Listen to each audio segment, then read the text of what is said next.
So, Unsullied. You haven't heard of it, and neither have we. So, we don't know where this movie came from. Or how it got in theaters, let alone in Springfield. Money. Somebody had money, yeah. Unsullied is an exploitation film that couldn't have cost that much. And it's written and directed by a former pro football player, a former NFL player named Simeon Rice, who I forget what team he played for. He played for a couple teams, but he won the Super Bowl with the Buccaneers. Okay. He went to school in Champaign, Illinois, Yeah. I guess, and also I think might be from around Chicago. Maybe that has something to do with this movie being played in theaters here, or just he had enough money and wanted to make an exploitation movie and had enough money to get it in theaters. Yeah, apparently he owns an entertainment company and he like releases albums and shit too. Okay. Regardless, wow. I mean, it's a really. We were debating this earlier because we've had some downtime since we got out of the movie, but Yeah. it's a front runner for worst of the year. For me, it's definitely in the top 3 right now. I think. I feel like it's in the top 3. It might change, but man, this was just incompetent. Is really the word. Yeah, I mean, okay. Within the first 5 minutes of the movie, I did sit there like, okay, I've got to kind of review this on like kind of a grading curve here. Like, this is... It's a first-time filmmaker. It's an independent movie. Yeah. Like, you get a little slack for that. Mm-hmm. You really do. You get a little slack for that. But at the same time... And I don't want to be... And yeah, and I'm sitting there like, okay, I don't know if I really want to be... Okay, I need to really grade this on a curve. I need to maybe not bitch about stuff that maybe I've done in movies myself. So okay, I'm like, all right, maybe it's competently made somewhat. You know, some of the framing on the shots and stuff really isn't bad. No, there's some potential there. But it's inconsistent. It's really what the thought I kept having about the direction and the filmmaking in this entire movie the whole time was, this dude needs to take some time, learn his craft a little more, maybe do some episodes of some hour-long TV shows and shit, and then come back to making a movie. If he's going to be making a movie that he's going to be putting in enough theaters that come to, in which one of them is Springfield, Illinois, which makes, man, Parkway Point 8 a really weird theater, in the same fucking theater that we see fucking War Room in. Here we have this, like, movie that looks like it cost about 50 grand that's sort of like Surviving the Game meets Hostel Part 2 crossed with the Williams sisters. Like, I mean, it's so alright, and when I was watching it I was like, maybe the plot's okay. It's not. Alright, maybe the hero is good. Maybe the hero is competent and cool. She isn't. No. Maybe the lines will be good. They're not. Maybe the villains will be good. They're not. There's nothing about this that works. No matter what kind of scale you're grading this on, there's nothing in it that I can point to and be like, okay, some of this stuff over here doesn't work, but this piece right here, this really holds it together. This makes it entertaining. This makes it watchable. There isn't. There's nothing to this. And it's also the kind of movie that while you're watching it, you can think of hundreds of other movies that are like it, that are better than this, that are more entertaining than this. Yeah. It doesn't work. Yeah, it's the kind of movie that explains the wrong things too much and the right things not enough. Well, let's get into what this thing is about. The plot of this movie is simply that this girl is a track star and a college track athlete on her way to a meet by herself in her own car, which for some reason this college track athlete has a 71 fucking like Camaro. I can look past something like that. I can too, but at the same time it's just like that's really an odd choice for her. I get that. If I was making a movie like this, I would be like, wouldn't it be cool if she was driving a Mustang? Yeah. Like, there are a lot of things about this movie I can look past. Her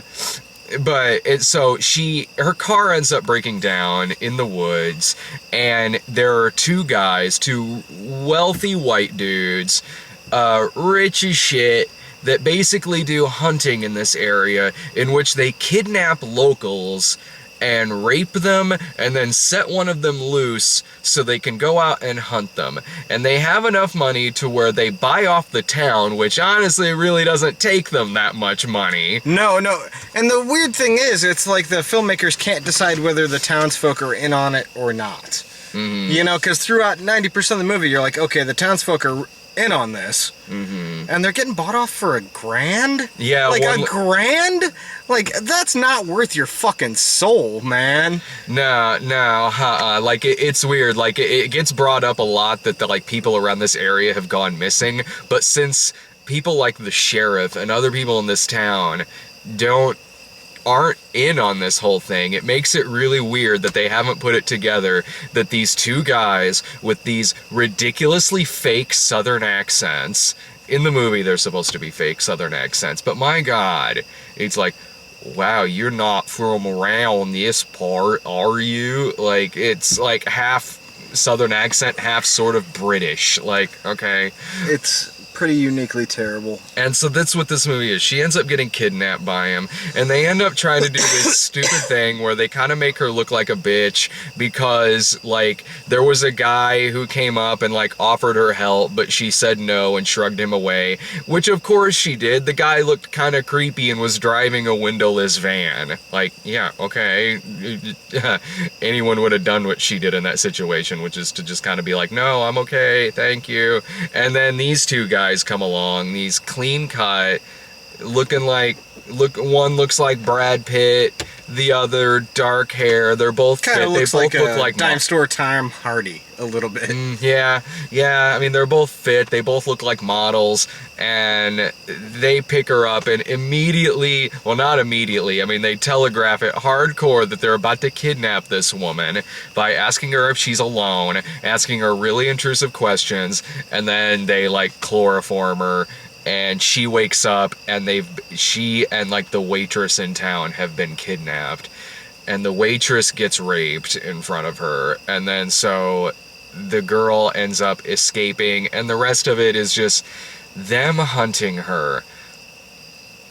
You've seen this movie before, like a few times. A lot. You've seen this movie a lot, and it's like the movie confuses like the girl being athletic and physically fit with being a strong lead character. Because while she can run really fast, while she certainly is fit, she and the villains are constantly making just ridiculous, stupid-ass decisions, stupid-ass mistakes that either get her caught or make them look like idiots as to why they haven't killed her yet. Yeah. And the only reason that there are several times in this why they don't just fucking kill her is just so she can survive. That's it. The movie paints itself into a corner so many goddamn times.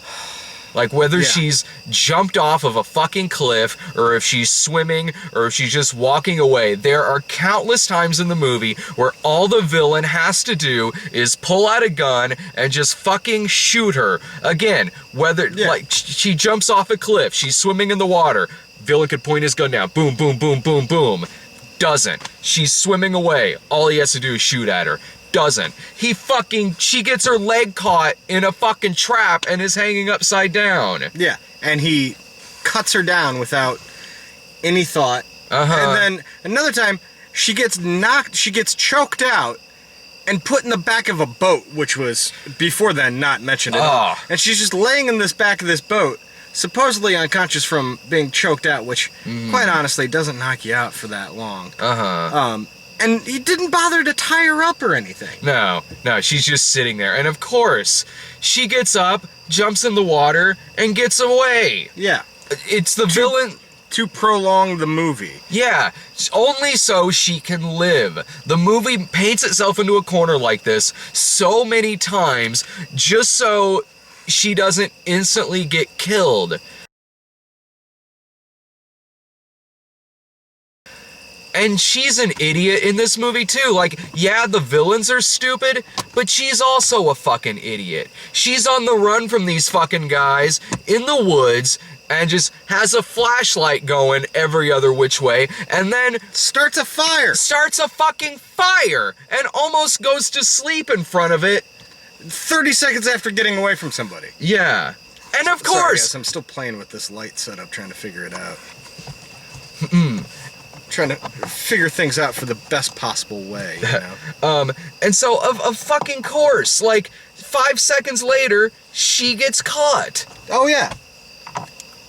He instantly fucking finds her, and it's not like she was trying to set up some kind of trap or anything like that towards him. No, not at all. She'd just be dumb. Yeah. Here. Like, these little lights aren't bad, it's just trying to find the right angles on them. There. Yeah, that's blinding. But so be it. It works. And it's less distracting. So, yeah, okay. We're, It just... And the other thing, okay, just because I gotta mention it. Throughout the entire movie, she keeps having flashbacks fucking Christ. about her sister, her older sister. And they have, like, matching necklaces and stuff. And throughout the entire movie, flashbacks to her older sister.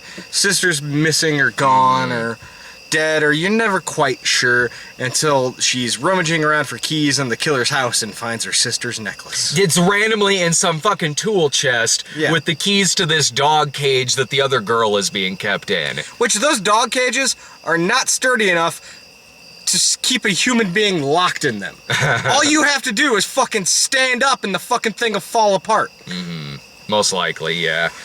Yeah, I was kind of thinking that too about that. I was like, yeah, okay, this is kind of dumb, but yeah, there's enough stupid shit going on in this movie. It constantly flashes back to her to her training to be a track star, and it's all dialogue that is somewhat pertinent to what's going on in this chase. Like, it's always like, when you get down, just make sure you get up and you just start running again, shit like that. Or when she first gets away from the two hunters, it cuts to like a fucking spider with a fly caught in its web. Like, really just unsubtle shit like that.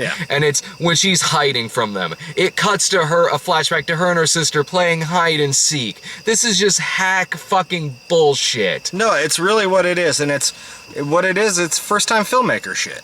It's really what it is. Like, it's not that far from something we would have come up with in high school. Not really. I mean, it really isn't. No, and I get that. I really do get that urge. I get that need to explain and to pad things and try and have a subplot in there that makes things more interesting. But quite simply, the type of movie this is, it doesn't need that. No. The simplicity, the streamlining of that makes it better. It makes it more intense. Like, you don't need that story about the sister. It doesn't add anything to the heroine's plight. It doesn't change anything. You know, it's just hack fucking screenwriting. Yeah. Like, you don't fucking need this girl running away and then a flashback to her spraining her ankle on the fucking track, and the girl saying like, oh, don't worry about that. Once you fall down, you just get right back up again. Like, what the fuck am I watching? Am I watching some fucking sports after school special? That feels like something I'd have seen in fucking War Room. And coming, like, 40 seconds after a rape scene. Yeah. It's just the rape scene wasn't really necessary either. No, I mean, it's an exploitation movie, and it's about two guys who that's what they do. They kidnap people and they rape them and they hunt one of them. So, all right, but there's nothing disturbing about it. There's nothing intense. There's nothing disturbing about it. It's not even that well shot. It's not gripping. There's no characters in it that are worth hating, and there's not characters in this that are worth rooting for. The villains are not scary. They're not intimidating. They're kind of bland. comical. But not even funny. Like, no, it's just the acting's comical. Yeah, they're just bumbling, and they just look like somebody you'd see on the cover of, like, I don't know, Abercrombie and Fitch or something. They look like models. I think the lead guy was actually an Abercrombie model. Well, we both saw that he was one of the villains in Dodgeball. Yeah. And he's probably the best actor in the movie, but they don't give him anything over the top to do. Like, there's not any room for him to be really campy or comical or scary or intimidating. There's nothing, they don't give them anything memorable to do. They're really shit villains. Like, you don't have any of the over the top stuff that you saw in, like, Surviving the Game, or as shitty as, like, fucking Wrong Turn is, you don't have those silly fucking mutants running around. Like, at least, like, okay, well, that's something to look at. Or hell, as shitty as, like, Hostel Part 2 is, it did this story better about two fucking yuppies who go somewhere because they want to get their jollies off by capturing and killing people. That was probably the only halfway decent thing about Hostel Part 2 was those guys' storyline. And that was done better in that movie than this movie fucking does. No, this movie was particularly bad. Just all around bad. It feels like something that it was weird seeing this in the theater. It didn't. Yeah, no. It was really weird watching this in the theater. When the opening title of the movie looks like... Oh, just like fucking MS Paint kind of font. With blood splatters in it. With frozen blood splatters in it. It looked like when the title logo would pop up at the end for, like, a trailer for a Shot on Shitty-O movie. Yeah. Like, that's kind of what it looked like. But again, I would be cool with that if the movie was somewhat entertaining, if it was somewhat fun, or maybe had some memorable lines or memorable characters. But the movie doesn't have any of that. The main girl's not... She has very expressive eyes, I'll give her that. No, actually, I thought she was fine as long as she wasn't talking. Yeah, she actually did a lot of good stuff with her eyes. Yeah, but every time she opened her fucking mouth to say a line, it was like fucking nails on a chalkboard. And there's stupid shit, like at the beginning when, like, she's having a bunch of drinks at a bar because she's lost her sister, and then her friend who's with her is like, I think you've had enough. But she's not doing anything. She was just kind of sitting there to herself, and, like, it didn't merit anyone telling her that she's had enough to drink. She was just calmly sitting there sipping on whatever it was she was drinking. But yeah, then she gets home, and it's only, like, the clock on that's very apparent in the front of the screen. It's like 9:28, and it's like... No, it's not. Yeah. And then she sleeps till 5-something in the morning. It's like, what's going on here? Like... I don't know. It just wasn't... This movie... This movie will most likely go on my worst of the year list, but, I mean... we still have a couple months of movies left. We do. It's going to be the movie we have to remind ourselves about. Because I see movies like this a lot. Yeah.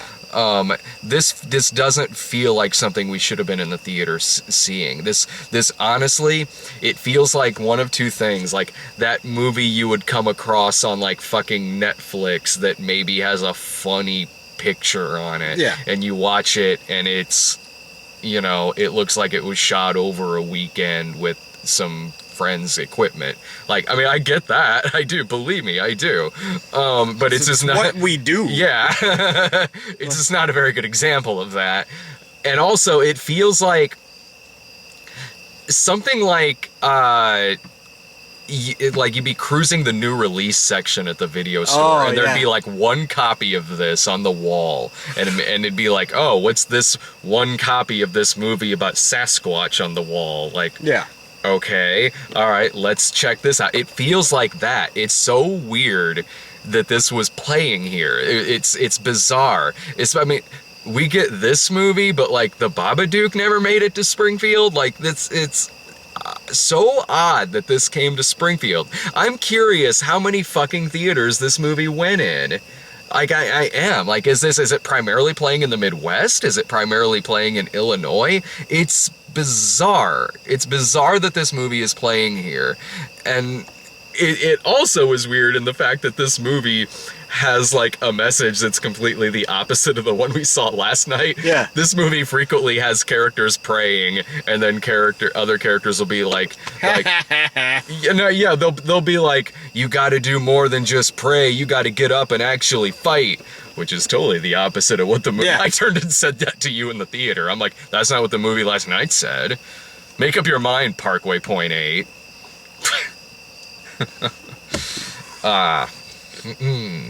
Not enough God warriors in this movie.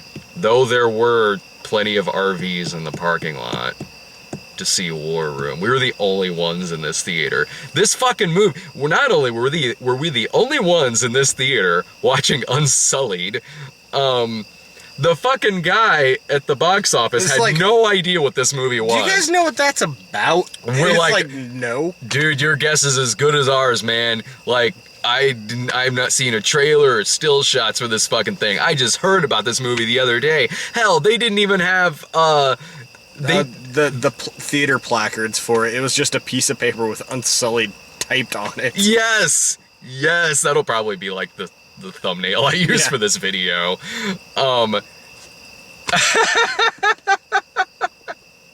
No one's heard of this fucking movie. No one knows this movie exists. We're probably the only people in the country who went to go see this fucking movie. I wouldn't be surprised.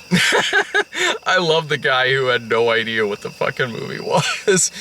Hell, when I saw it listed on the Parkway Point site, or on the AMC site under Parkway, I assumed maybe it was another religious movie.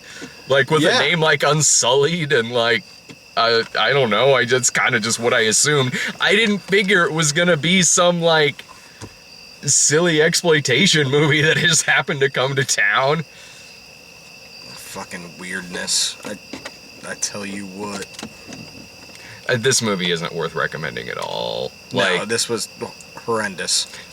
Certainly not worth seeing in the theater. No, don't spend money on this. Or even cruising Netflix, even anything. There's just so many other movies besides this that you could be watching. This is the kind of movie that, like, we'd be hanging out in the parking lot and Brian would come up to us and be like, so I watched this stupid movie on Netflix the other day. Yeah, exactly. That's exactly what this movie is. Like, he like about a month ago when he came up to me and said, so I watched this piece of shit called like the fucking Ouija experiment. And Brian's one of those people, when he sees a title like that, he's like, yeah, I'm gonna watch it. Me personally, anymore, I'm just like, I don't have time for this shit. Anymore, if I'm watching something like that, it's always with Brian. Like, it is, because when I'm at home, I'm usually wanting to watch like maybe just some episodes of a TV show or something like that. Brian's fun to watch goofy ass movies like that with. Yeah. You know? Mm-hmm. And I watch too many. I mean, I watch stuff like that all the time for the site. So when I'm just chilling out, I'm mainly just watching like something for. So in 25 years, Unsullied will be on the cinema. There's nothing. I doubt it. There's nothing like. I mean, I'm sure I could write jokes about this movie, but it's not fucking worth it. Like, there's nothing in this that stands out. There's nothing in this that sets itself apart in any, even as a bad movie, in any kind of memorable way from any other movie where somebody's just getting hunted for sport. Like, yeah. No, I'd rather watch Surviving the Game. Yeah, I would totally rather watch Surviving the Game. I'd rather watch Surviving the Game. I would rather watch like fuck was that movie with Robert Reed where it was the most dangerous game. It was like Bloodlust. Yeah. I would rather watch that than this movie. I'd probably rather watch Hostel Part 2 than this movie, and that wasn't any good. There was a movie that Brian and I did find on Netflix that was like this. I cannot remember what this movie was called, but we watched the whole thing, and we were like, Brian and I were basically like, it's not very good, but I gotta give the main actress kudos for doing the whole movie completely nude. It'd be like this movie if the main actress was just butt-ass naked through the whole movie. Like, it's like, okay, well, I gotta give props to this actress. So, Unsullied. Don't see it. I feel like this movie wasted my goddamn time. Dude, make a more interesting movie, Simeon Rice. Yeah. Like, work on your craft a little bit. Just don't write anything anymore. Or just try. And please don't come find us, giant football player. Yeah, oh, great.